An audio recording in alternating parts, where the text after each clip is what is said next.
Neil Mopay we've got waiting in wings. It's Brazil's number 9, you know, who is, by the way, going to better suit Ange's system.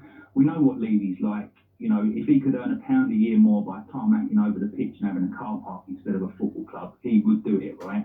But put it into perspective, right? Kane wasn't going to play till he was 60 years old playing for Spurs. He was going to leave, so why not sell him the year before his contract runs out?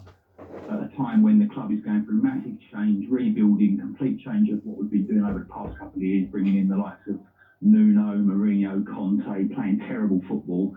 You know, the club is changing, and it's the right time to sell him. You know, get the money in, spend it on a proper centre-back, you know, not a Van der Ven type who's 50% talent and 50% potential. You know, buy a top-class centre-back, buying a young, hungry, up-and-coming forward to sit behind Richarlison on the bench. And go on, you know, it's not the end of the world, you know. David, stay on the line for me, because we've got Matt back on. Matt's not having it.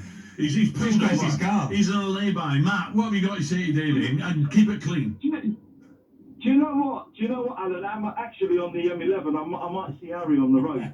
Do you know what? Seriously, this, what I've got to say to this other Spurs fan, right, is I don't know how old this guy is, but surely, like, I've seen Spurs, you know, in the 80s with yourself, Alan. I've seen them win everything, yeah? I was at White Hart Lane when we won the UEFA Cup, right? As a kid.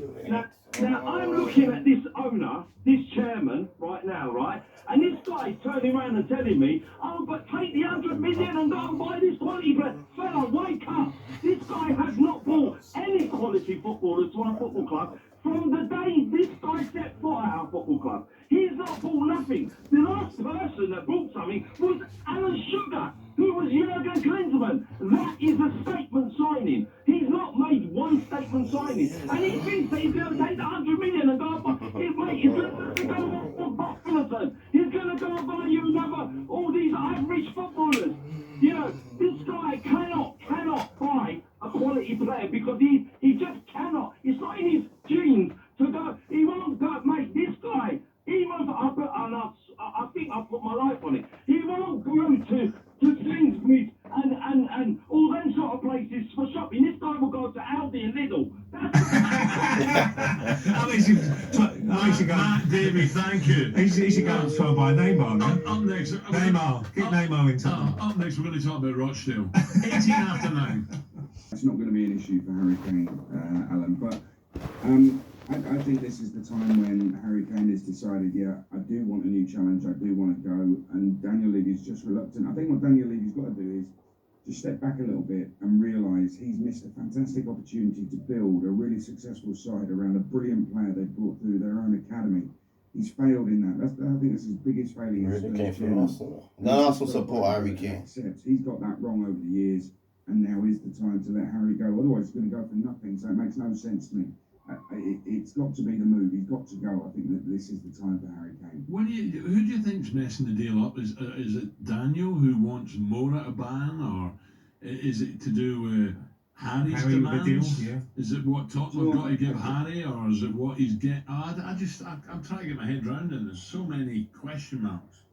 Well, I think that Harry's, it's kind of well known, really, that Harry was asking for a lot of money, but I think that and some would easily argue that he's worth it, given his goal stats over the years and a side that wasn't winning anything. But I think that if he was suddenly upping the money a little bit more, I'd be surprised, because we know Harry Kane is a really good professional and honourable guy. I think there might be a reluctance on Spurs' part to actually go through with it. Come the crunch, they might do all the talk before it and say, yeah, we've agreed that fee, yes, you can go, blah, blah, blah. Then come the crunch, they're losing their talisman, their main man, one of the best players they've ever brought through at Tottenham Hotspur. So there might be that reluctance now, say, oh, no, not yet, let's just hold on a second. Hold on for what? You've had a bunch of losers. 1961, you last time won a league. Imagine Harry Kane going back to Spurs training, going back to playing for Spurs now. I think that will be a bit of a shocker from his point of view.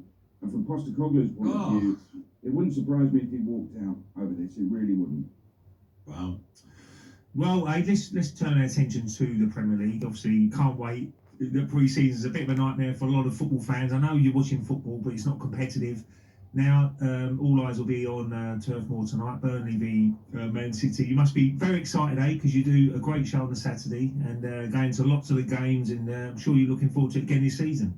Yeah, you two, you're with us on a Saturday for a lot of those game day lives, Ray, and it's a lovely show to work on. A fantastic team, no doubt about it. And we get going after the early game, Arsenal Forest. So really looking forward to that, taking people around the grounds. But tonight it is that live first game of the season. It is live and exclusive on TalkSport, Burnley Man City, and of course it's Vincent Kompany. A little bit of revenge actually, because it was interesting. I've just been watching the Burnley documentary, and when they drew Man City away in the FA Cup last season, all the players knew they were on camera, but hadn't realised it when the draw was made, and they were moaning about it. Oh no, City away, we're going to get battered.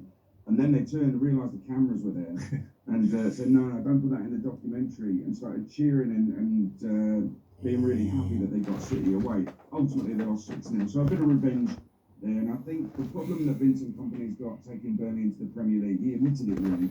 Last season it took him a little while to get going. They drew a lot of games at the start of the season, but by January, February time, they're well clear of third place and definitely going up and ultimately win the title in the end. But he's got new players in, signed a few new players for the Premier League, as you'd expect.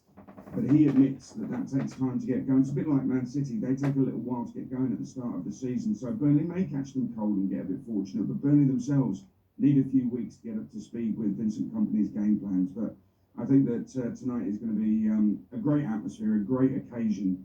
And that vulnerability from City, early season sometimes, remember they lost at Spurs on day one, not so long back. I think that Burnley, if they're going to get anything from it, have to capitalise on that. Adrian, thank you. We look forward to Cheers. Adrian Cheers, Donovan. And we're going to talk a wee bit of rugby as